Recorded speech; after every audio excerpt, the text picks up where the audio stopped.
आज बात करेंगे कि लाल किताब का नौवां घर हम सबके जीवन पर क्या प्रभाव डालता है। या इसको ऐसे कह सकते हैं कि अगर जिंदगी में हमें देखना है, यानी कुंडली के अनुसार ये देखना चाहते हैं कि नौवां घर हमें क्या क्या देना चाहता है, तो उसमें क्या क्या छुपा हुआ है।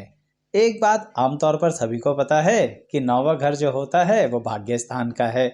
लेकिन प्रश्न ये उठता है, क्या एक घर सिर्फ एक ही बात देता है, एक ही फल देता है? नहीं दर्शकों, बहुत सी बातें हैं और लाल किताब तो वैसे भी बहुत कुछ छुपे हुए दर्शन करा देती है। तो आइए इसी विषय में विस्तार से देखते हैं कि लाल किताब के 9वें घर से हम क्या क्या अपनी जिंदगी के बारे में जान सकते हैं।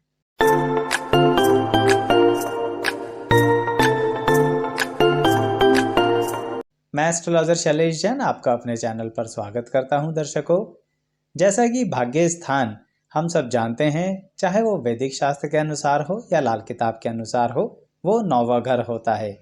लेकिन लाल किताब 9वें घर में एक बात और बताती है कि आपकी जिंदगी में अक्सर हम लोग एक बात में लिप्त रहते हैं और वो होता है लेन देन।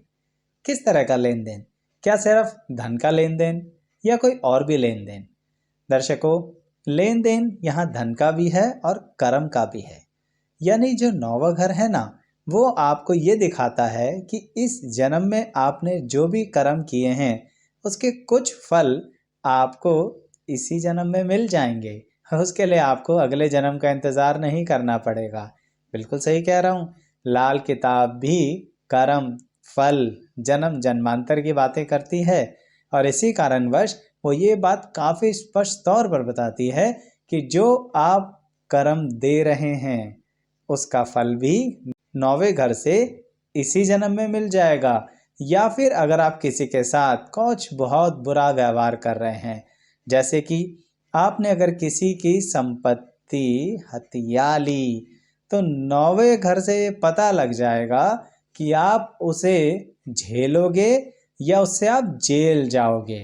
हो रही है ना अजीब बात? क्योंकि जेल के लिए तो आप दूसरे घर देखते थे आज तक, ये भाग्य वाले घर से जेल कहाँ से निकल आया? तभी कह रहा हूँ, सिर्फ भाग्य भाग्य समझकर 9वें घर के दर्शन मत करते रहना। वो बहुत कुछ छुपा हुआ बताता है। जैसे 9वां घर एक बात और बताता है कि अगर आपको जीवन में किसी की बहुत दिल से सहायता लेनी है, अब ये दिल से सहायता लेनी है और वो बहुत दिल से सहायता लेनी है, तो वो कौन? देखिए दर्शकों, कई बार क्या होता है कि हमारा परिवार, हमारा घर के लोग हमारी सहायता नहीं करते, हम उनकी चाहे कितनी भी सहायता कर लें।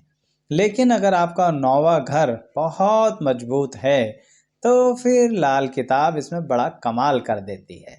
वो ये कहती है कि आपके लिए ईश्वरीय सहायता मिलेगी, भगवान खुद उतर कर आएंगे, कुछ ऐसा समझिए। आप पर अपना आशीर्वाद बना के रखेंगे और आपको एक ऐसा गॉड फादर, जो कहने की बात है फादर, मतलब ये है कि कोई ऐसा व्यक्ति देंगे जो आपकी जिंदगी में कमाल धमाल कर देंगे। तो ये बात सिर्फ भाग्य की नहीं है, ये इस बात की भी है कि आपको कभी कभी अपने कुटुंब की सहायता ना मिले, या फिर इसे ऐसे कहिए कि कोई ऐसा दोष हो आपके जीवन में, यानी कुंडली के अनुसार, 9वें घर के अनुसार, तो ऐसे दोष का हल भी 9वां घर चुपचाप लाल किताब का बता देता है। जैसे कि मान लीजिए आपके 9वें घर में राहु ग्रह है, तो ऐसे केसेस में तो अक्सर ये ऐसा होता है कि आपको जिंदगी में कोई और व्यक्ति जरूर मिलता है जो आपकी जिंदगी को एक बहुत बड़ा टर्न दे देता है। ये टर्न इसलिए कह रहा हूँ कि जिंदगी के एक ऐसे पड़ाव में कोई व्यक्ति मिलेगा जो आपको एक ऐसी सलाह या आपका ऐसा मार्गदर्शन, या इसे ऐसे कहो कि आपकी उंगली पकड़ के आपको पूरा का पूरा समुद्र पार करा देगा वो व्यक्ति। लेकिन लाल किताब का 9वां घर एक बात और बताता है, और जो बताने जा रहा हूँ ना, वो अब राहु का नहीं, सबके लिए बताने जा रहा हूँ कि जिसने उंगली पकड़कर पार कराया और आपने फिर उसके साथ कुछ अपमानजनक बातें कर दी, तो 9वां घर, जैसे मैंने बोला ना लेन देन, वो लेन देन वाला हिसाब शुरू हो जाएगा। यानी 9वां घर ये कहता है कि आपको इस जन्म में किस तरह से कर्म करना है, किस तरह से अपनी स्थितियों को बना के रखना है, संबंधों को बना के रखना है, और जिसने आपकी सहायता करी उसका सहायता करनी है। अगर आप उस समय पीछे हट गए या अपमान किया तो 9वां घर वो फल दे सकता है जो आपको 8वां घर भी नहीं देता है। सही कह रहा हूं मैं? यानी जैसे आप सिर्फ भाग्य भाग्य भाग्य कहते हैं ना दर्शकों, ध्यान रखिए, सिर्फ सौभाग्य ही भाग्य नहीं होता, दुर्भाग्य भी भाग्य होता है। तो इसलिए 9वां घर एक ऐसा दुर्भाग्य बना देगा जो आपकी जिंदगी में दोष कूट कूट के भर देगा, क्योंकि आपने किया अपमान। इसलिए एक तरीके से 9वां घर एक चीज और बताता है हमें कि आप किस तरह से जो आपके परिवार में चला आ रहा है, चाहे वो संपत्ति हो, चाहे वो सम्मान हो, चाहे वो पूंजी हो, चाहे वो परिवार की एक ऐसी स्थिति जो कई पीढ़ी दर पीढ़ी हमारी चलती आ रही है, तो क्या आप उस पीढ़ी दर पीढ़ी चलने वाली चीज को आगे बढ़ाओगे या शून्य कर दोगे या फिर नए सिरे से कुछ करोगे? ये सब देखना है ना, तो 9वें घर से देखना। लाल किताब यही कहती है कि क्या आप पीछे के कर्मों के फल जो आप भोगेंगे उसके अनुसार जो मिलने वाला है और आगे के जो आप कर्म करेंगे उसके अनुसार जो आप पाएंगे, उसके अंदर कोई लिंक रखोगे या सारे लिंक तोड़कर नए सिरे से पौधा लगाओगे? इसलिए मैं अक्सर लोगों को यही परामर्श देता हूँ कि अगर जिंदगी में कर्म की दिशा को एक नए अंदाज में करना चाहते हो ना, तो सिर्फ 10वें घर पे ध्यान मत दो, 9वें घर पे भी ध्यान दो। और उसका कारण ये नहीं है कि हम भाग्य भाग्य भाग्य की बात कर रहे हैं, हमें ये देखना है कि दिशा किधर जानी चाहिए कर्म की। तो कर्म की सही दिशा जानने के लिए 9वें घर पे भी ध्यान दीजिएगा। साथ के साथ दर्शकों, 9वां घर आपको ये भी बताता है कि आपके जो बहुत करीबी व्यक्ति होते हैं, यानी आपके माता पिता, उनके साथ आपका संबंध कैसा रहेगा। आप कहेंगे आचार्य जी, माता पिता के साथ तो सबका संबंध अच्छा रहता है। ऐसा नहीं है दर्शकों। जब आप अपने अनुभव से कई व्यक्तियों की कुंडलियां देखेंगे, हजारों लोगों से मिलेंगे, तो आपको पता लगेगा कि बहुत लोग इस दुनिया में ऐसे हैं जिनके साथ माता पिता का संबंध अच्छा नहीं हो पाता। कारण कुछ भी हो, चाहे वो ग्रह अनुसार हो, चाहे वो अन्य स्थितियां हों, लेकिन ऐसा भी होता है। कई जगहों पर तो ऐसा भी होता है कि माता पिता ही अपनी संतान पर कोर्ट केस कर देते हैं। है ना बड़ी विचित्र बात? तो कहीं वो आपके जीवन में तो नहीं, ये 9वां घर बता देगा कि आपके माता पिता के साथ आपका संबंध किस स्तर का रहेगा। साथ ही 9वां घर ये भी बता देगा कि आप उनके रूल्स एंड रेगुलेशंस को फॉलो करेंगे। साथ ही 9वां घर ये भी बता देगा कि आप उसी परंपरा में रहेंगे, यानी क्या आप जिस जगह अपना जीवन बचपन में बिता रहे थे, क्या वही जगह रहेंगे या कहीं और चले जाएंगे। इसीलिए 9वां घर एक और बात पर भी रोशनी डालता है, और वो है अध्यात्म। यहाँ पर स्पिरिचुअलिटी का मतलब बड़ा अलग अंदाज में है। लाल किताब ये कहती हैं कि जैसे पैसे के लिए, भाग्य के लिए और पीढ़ी दर पीढ़ी चलने वाली स्थितियों के लिए भी 9वां घर देखो, इस जन्म के कर्म में जो फल मिलेगा उसके लिए भी 9वां घर देखो। तो वो ये भी कहती हैं कि आप इस जन्म में अपने आप को आध्यात्मिक तौर पर कहाँ लेके जाएंगे।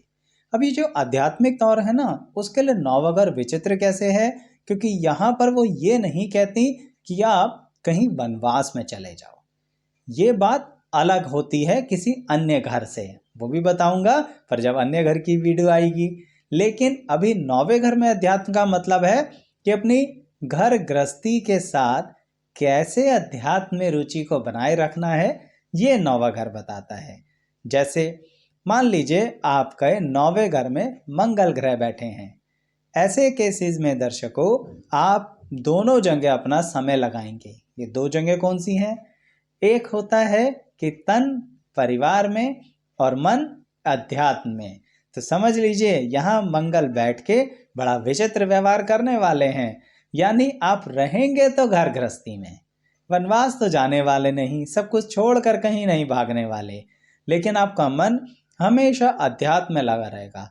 हमेशा ऐसे प्रश्न उठते रहेंगे कि किसी का इस जीवन में ऐसा क्यों हो रहा है, कर्म क्या होता है, फल क्या होता है, किस तरह से जीवन की साइकिल चल रही है, किस तरह से हमारी जिंदगी में अपने आप को सुधार सकते हैं, और भी अन्य ऐसे प्रश्न जिसमें आप ये नहीं सोचेंगे कि हमें भगवान को पा लेना है, पर आप ये ज़रूर सोचेंगे कि किस तरह से हम धर्म और कर्म के अनुसार अपना और अपनों का भला कर सकें। यानी मैंने बोला ना कि तन और मन कुछ ऐसा बैलेंस बनाकर चलता है जो गृहस्थी और स्पिरिचुअलिटी दोनों को बढ़ाता है। तभी मैंने बोला कि ये बड़ा विचित्र तरह से अध्यात्म है। कई बार लोग पूछते हैं, आचार्य जी हमारे आध्यात्मिक जीवन क्या है। मैं उनसे पूछना चाहता हूँ कि आप ये बताइए कि क्या आप अपनी गृहस्थी छोड़ के जाने को अध्यात्म जीवन कहेंगे या गृहस्थी के साथ संतुलन बनाए रखने के साथ आगे बढ़ने को अध्यात्म कहेंगे। दर्शकों, परिभाषाएं बहुत सारी हैं, लेकिन नौवा घर इसको छुपे हुए तरीके से यही बताता है कि एक संतुलन बना के रखिए। साथ ही नौवा घर एक और बात भी बताता है कि आप जो संपत्ति इकट्ठी करेंगे क्या उसे भोग पाएंगे। ये बात सिर्फ भाग्य की नहीं है, ये बात ये है कि क्या आप जब भोगेंगे तो क्या आपकी संतान भी उसे भोग पाएगी। कहने का तात्पर्य ये रहा, खुद ने कमाया, खुद ने गवाया, और जब संतान का समय आया तो उसके हाथ कुछ नहीं आया। अगर ऐसा कुछ है तो ये भी नौवा घर बता देगा कि आपने खुद ही कमा के खुद ही अय्याशी से उड़ा दिया और संतान को क्या दे के गए, कर्जा कर्जा कर्जा, शून्य शून्य और शून्य। ऐसा तो नहीं करोगे ना। करोगे या नहीं, नौवा घर बता देगा लाल किताब का। दर्शकों, जब धर्म कर्म की बात हो रही है तो एक बात और बताता हूँ आपको। अक्सर नौवे घर से लोग ये सोचते हैं कि सिर्फ हम अपना धर्म पर ध्यान दें, यानी धर्म की चीज़ें, मंत्र शक्ति, ये सब चीज़ों पर ध्यान दें। आपको पता है एक बड़ा विचित्र व्यवहार करती है लाल किताब। वो नौवे घर से ये भी कई बार कह देती है कि ज़्यादा शरीफ मत रहना, ज़्यादा धार्मिक मत बनना, ज़्यादा सीधा सीधा मत चलना, ज़्यादा परोपकारी मत होना, ज़्यादा किसी धर्म कर्म के चक्कर में मत लगना। जैसे आप कई बार कहते हैं ना, हम मजाक में एक कहावत बोल देते हैं जो आम तौर पर कलयुग में है कि अपना काम बनता और भाड़ में जाए। समझ गए आप। तो कभी कभी लाल किताब नौवे घर के बारे में ऐसी बात भी बोल देती है। उसके लिए आपको बताता हूँ कि एग्जाम्पल तौर पर बड़ा विचित्र व्यवहार है कि नौवे घर में अगर गुरु ग्रह बैठे हैं तो लाल किताब ये कहती हैं आपसे कि आप अपने पर ध्यान दो। सारे समाज में भाग भाग कर धर्म मत करते रहना, परोपकार मत करते रहना, नहीं तो सब उल्टा हो जाएगा। है ना बड़ी अजीब बात। यही बात अगर किसी अन्य शास्त्र के अनुसार देखते तो हम सोचते शुभ ग्रह बैठा है, शुभ घर में बैठा है, बड़ा अच्छा हो जाएगा, हमें तो बड़े अच्छे मन से रहना है। अब आप ही सोचिए, अगर लाल किताब के नौवे घर के अनुसार देखें तो यहाँ पर बड़ा विचित्र व्यवहार हो गया। यानी यहाँ पर गुरु ग्रह बैठ के आपको ये ज्ञान दे रहे हैं कि बी सेल्फिश। अगर आपके साथ भी ऐसा है ना तो कमेंट बॉक्स में बताइएगा। जैसे इसी के साथ मुझे एक और एग्जाम्पल याद आया कि यहाँ पर कुछ ग्रह बैठकर ऐसा फल बना देते हैं जिसके अंदर आपको अपने धर्म की जगह पर जाते रहना ही सबसे अच्छा उपाय होता है। चाहे आप किसी भी धर्म से हो, अपने धार्मिक स्थानों पर जाते रहना, अगर डेली जा सको तो बहुत अच्छा, लेकिन अन्यथा जो तीर्थ स्थान होते हैं ना सभी धर्मों के अनुसार, आप वहाँ पर अवश्य जाएं। साल में एक बार तो ज़रूर जाएं। ऐसा उपाय नौवे घर के अंदर से चुपचाप निकल के आता है। और देखिए, कुछ करना भी नहीं है, परिवार के साथ ट्रिप भी बन जाता है और फ़ायदा भी मिल जाता है। अच्छा, ट्रिप से एक बात याद आई दर्शकों, नौवा घर ना कुछ अलग तरह की यात्राएं कराने का भी रोशनी डाल देता है हमारे जीवन पर। ये अलग तरह की यात्राएं क्या होती हैं बताता हूँ। नौवा घर ये कहता है कि आपको अपनी ट्रैवलिंग या ट्रिप से रिलेटेड कभी किसी को जानकारी नहीं देनी है। अगर आपके नौवे घर के अंदर चंद्रमा बैठे हैं तो मन की बात मन में रखोगे तो कमाल करोगे, और ढोल पीटोगे तो अन्य कमाल हो जाएगा। अन्य कमाल कैसा? आपकी यात्राएं कठिनाई से भर जाएंगी। आप कहेंगे आचार्य जी इसमें अब क्या लिंक है, हमने किसी को बता दिया तो क्या गुनाह किया। यही तो है लाल किताब, आपने कोई गुनाह नहीं किया पर ग्रह नाराज हो जाते हैं और फिर उन्हें मनाना बड़ी दिक्कत का काम हो जाता है। तो क्यों करते हो ऐसा? इसलिए कह रहा हूँ कि नौवा घर सिर्फ भाग्य नहीं है, बहुत कुछ है। तो एक बार इसको कंक्लूजन की फॉर्म में बता दूं कि नौवे घर से क्या क्या बता रही हैं लाल किताब। भाग्य जो आप भी जानते हैं, और उसमें ध्यान रखिए सौभाग्य है तो दुर्भाग्य भी। दूसरा, इस जन्म में जो कर्म करोगे उसका कुछ प्रतिशत इसी जन्म में मिल जाएगा। तो अच्छा कर्म तो अच्छा फल, और बुरा कर्म तो बर्बादी का आलम। साथ ही क्या बता रही हैं कि आप अपनी पीढ़ी दर पीढ़ी चलने वाली चीज़ों को संभालेंगे या बर्बाद कर देंगे। इसे पॉजिटिव अंदाज में क्या बताती हैं लाल किताब, जो आप नई शुरुआत करेंगे उसमें किन ऊंचाइयों तक जाएंगे, यानी आपकी मान सम्मान और प्रतिष्ठा कहाँ तक जाएगी। साथ ही क्या बताती हैं लाल किताब, यात्राएं भी कैसी, जो विचित्र यात्राएं जो लाभ देंगी या नहीं देंगी।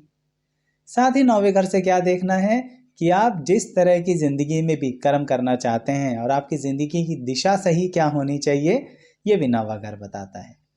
धर्म से संबंधित भी बातें बताता है। कभी कभी लाल किताब कहती हैं बिल्कुल भी आप ऐसा कार्य ना करें जो कहीं ना कहीं आपको परोपकार की राह पर ले जाए। मैं ये नहीं कह रहा कि क्रिमिनल बन जाओ, मतलब सेल्फिश। और ठीक ऐसे ही कभी कभी लाल किताब नौवें घर से कहती हैं बहुत ज़्यादा धार्मिक रहो। तो ये सब चीज़ें बड़े ही विचित्र ढंग से नौवां घर बताता है। और क्या आपको ये बात समझ में आई कि इतने सारे फीचर्स हैं नौवें घर के। कुछ ग्रहों का तो मैंने एग्जाम्पल दिया है, कुछ अन्य ग्रहों के हिसाब से बहुत डिटेल में वीडियो आएगी जो इसी प्लेलिस्ट में जुड़ेगी जो लाल किताब से संबंधित हैं। यानी आने वाले समय में कौन सा ग्रह किस घर में बैठ के लाल किताब के अनुसार क्या फल देने वाला है, वो सब मैं वीडियोस में शामिल करूंगा। आपको पसंद आए तो आने वाली वीडियोस को भी आने वाले समय में लाइक कीजिएगा।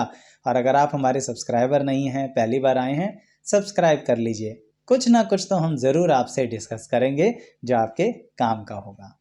देखते रहिएगा, कमेंट अवश्य करते रहिएगा। यहाँ तक बने रहने के लिए आप सभी का बहुत बहुत धन्यवाद।